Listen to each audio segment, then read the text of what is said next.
태권도 학과도 나왔고 국가대표 출신이었고 뭐 태권도 하면 무조건 다 잘할 수 있다라고 생각을 시작했어요. 근데 4살짜리 애가 다리를 잡고 울더라고요. 얘를 어떻게 해야 될지 모르겠는 거예요.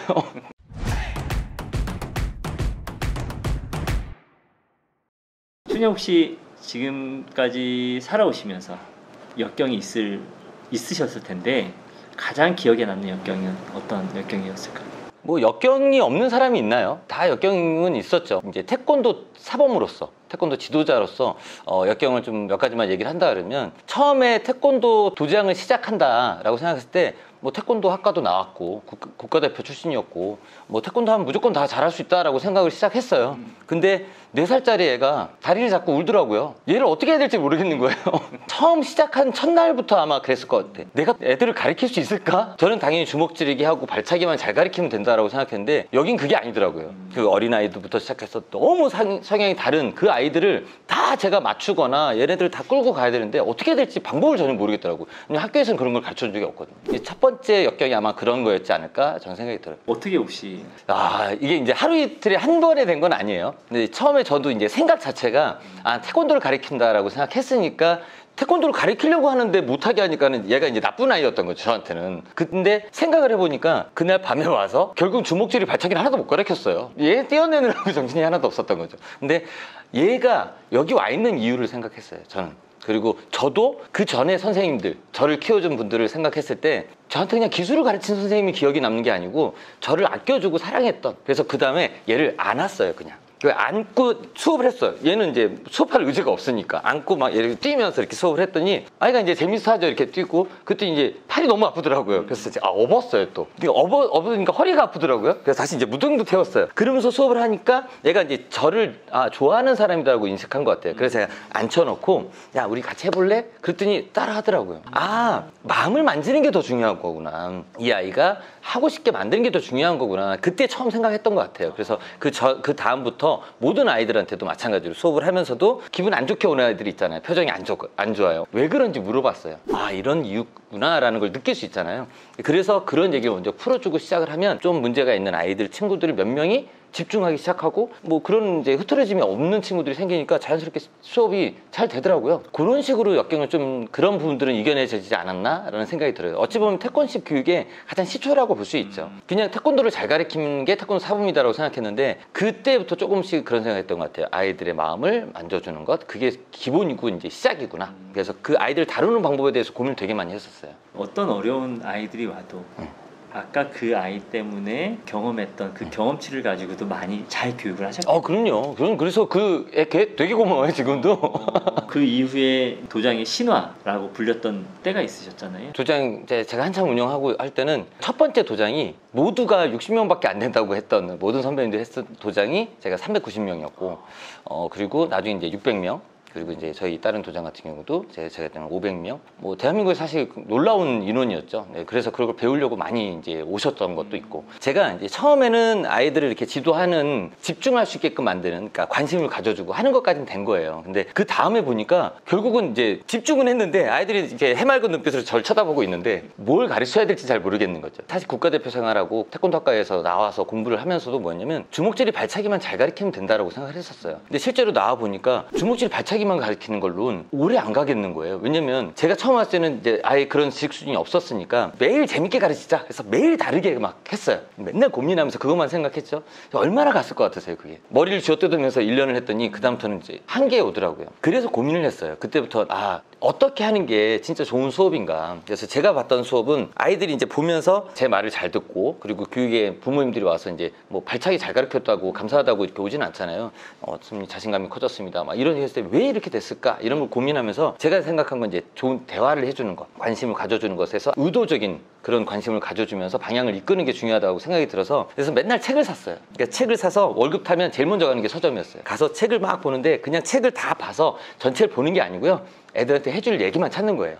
이 얘기 너무 좋다. 그럼 메모해놓고, 근데 아무리 책을 읽었는데 얘기를 하다 보면 잔소리가 되잖아요. 똑같은 얘기 계속하면 안 되니까. 그래서 잠도 많이 못 잔 것 같아요. 왜냐면 못 찾을 때는 계속 여러 권 읽고 또 읽어보고 또 하고 계속 그랬고, 결국은 그렇게 했음에도 불구하고 한 2년 정도 사원생활 하니까 그것 또한 한계가 오더라고요. 다 잔소리 같고 애들은 반응 자체가 사부님 또 잔소리 하시네 이런 얘기, 이걸 또 어떻게 해야 될까, 그런 고민들을 할 때 더 많은 책을 읽고 더 풍부하게 대화하고 얘기할 수 있게끔, 그러면 모든 아이들과 대화하는 게 두렵지 않거든요. 그러니까 그런 식으로 했더니 수업에 들어가는 거나 수업 내용에 대해서는 부족한 걸 저는 못 느끼겠더라고요. 그래서 이제 그런 어려움들도 좀 이겨내지 않았나라고 생각이 듭니다. 그럼 총장님은 첫 번째는 그 4살짜리 아이로 인해서 제자들의 마음을 만지는 방법들을 조금 깨닫게 되셨던 거고, 그 다음에 그러면 그 이후에 어떤 프로그램을 해야 될까에 대한 고민들, 그런 역경들을 한 번 더 고민을 하면서 이겨내셨던 것 같고, 이야기를 풀어나가는 부분들은 수많은 독서 활동을 통해서 또 풀어나가셨던. 한 가지가 또 좀 더 있는 게, 도장이 그때가 관원이 한 550명 정도 됐을 때였어요. 처음 도장이 오면 부모님들이, 관장님들이 다 이해하실 거예요. 다리 꼬고 앉아서 사범 해봐야 이런 식으로 이제 오세요. 우리가 이제 고민하고 이렇게 생각을 변화시키는 아이들에 대한 교육에 대해서 이야기를 막 하면 부모님들이 이제 다리가 좀 풀어집니다. 그리고 이제 아이들 직접 지도하는 모습. 그래서 실제로 저희 도장에 오면 2달 안에 아이의 행동을 변화시킨다는 거였어요. 달라진 모습을 보면 부모님들이 굉장히 이제 깍듯해지거든요. 음료 사들고 오시고. 근데 한 학부모님 한 분이 좀 센 분이세요. 아이가 잘못을 했어요, 뭔가. 부모님한테 혼날까봐 아이가 너무 걱정을 하는 거죠. 제 제자니까 덮어주려고, 그래 알았어, 네 잘못한 거에 대해서 엄마한테 얘기하지 않을게 하고, 요즘 같으면 그리고 이제 어머니한테 바로 전화해야죠. 제가 이제 알고 있지만 혼내진 않아주셨으면 좋겠습니다라고 했을 텐데, 그때 당시만 해도 그런 정도의 문화가 아니었기 때문에 묻어주는 걸로 끝나는 거예요. 그리고 저는 이제 차량 운행 나가고 하는 거에 정신 없었죠. 이제 관원이 많으니까. 사무실 들어갔는데 어머니가 전화가 온 거예요. 욕을 하시더라고요, 바로 저한테. 야이 왜 그러세요 언니? 그랬더니 네가 얘가 잘못한 건 생각 안 해요. 네가 그걸 덮어준다고 거짓말을 했어? 이런 식으로 저한테. 제가 이제 그랬어요. 이 친구가 걱정을 했더니 또 욕을 하고 끊어버리시더라고요. 답변 하나도 못한 거예요. 근데 이 아이가 어땠냐면, 이 아이도 부모님을 두려워하고 하는데 아이도 굉장히 공격적이고 막 그랬어요. 그걸 변화시켜 주고 싶어서 사실은 저희가 안아주고 이렇게 한 건데, 부모님이 제 마음을 모르는 거죠. 같이 얘가 이제 잘못한 걸 혼내야 되는데 그걸 같이 덮어주는 사람이 됐으니까 같이 공범인 거죠. 그냥 제가 집까지 찾아갔어요.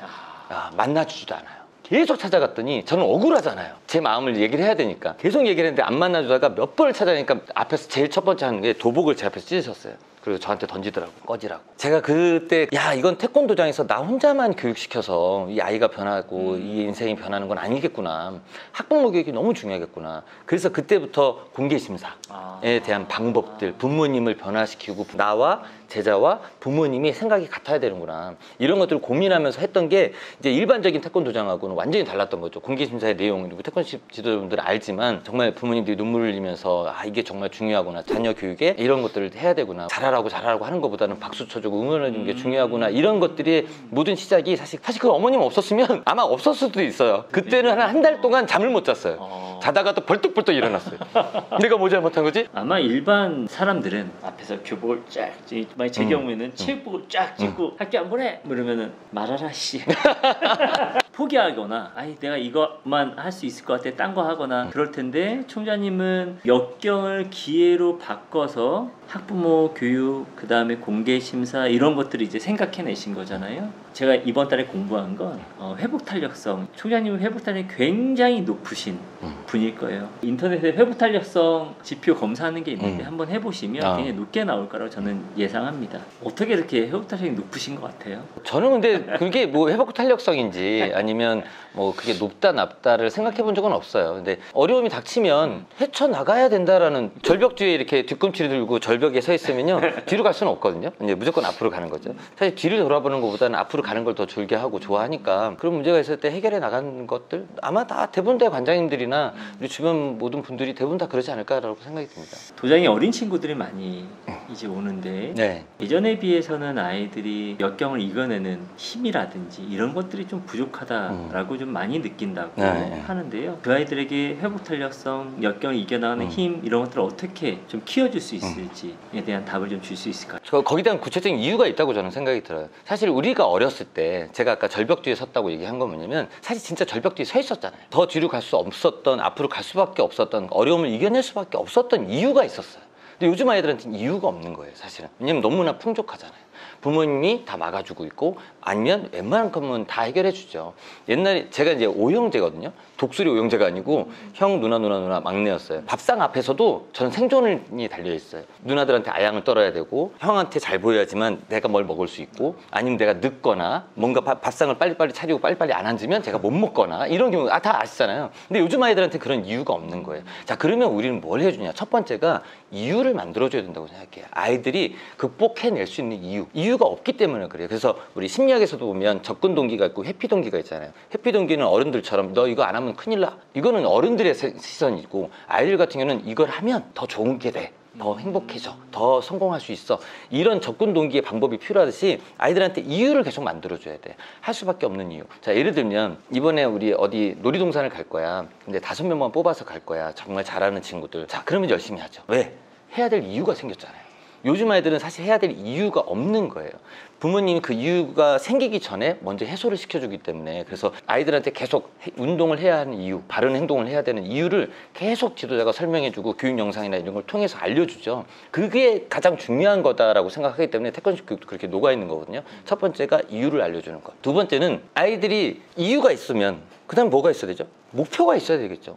그러니까 그 이유가 목표가 될 수도 있고 그러면 그 과정 안에서 예전에는 솔직히 그 학교 선생님 인정 아주 좋은 선생님 생각해 보신 분 있으세요? 그분이 뭘 해줬는지 혹시 기억하세요? 칭찬해 주셨을 겁니다.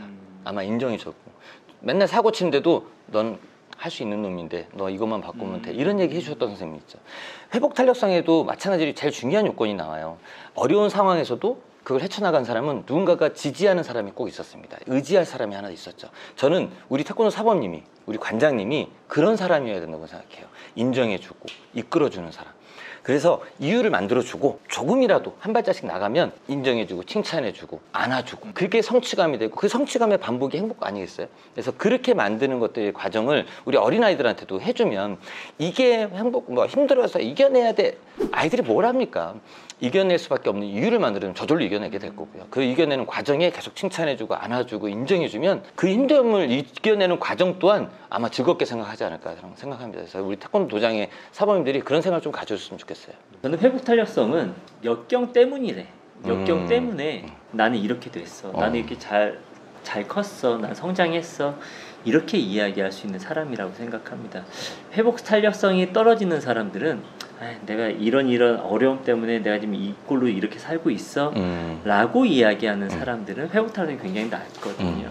연구 결과에 따르면 총장님께서 마지막에 말씀하셨던 그 인정해주는 사람이 어린아이의 인생에 그 아이 인생에 한 명만 있으면 그 아이는 무조건 집이 잘 살건 못 살건 어떻든 간에 회복 탄력성이 높을 수밖에 없다라고 연구 결과에 나와 있더라고요. 총장님 너무 잘 말씀해 주셨고 그것을 할 수 있는 것은 부모님과 그리고 우리 사범님들 외에는 이제는 없다라고 저는 개인적으로 생각합니다. 자, 맞습니다. 사실은 이게 지도자들이 많은 연습이 필요해요.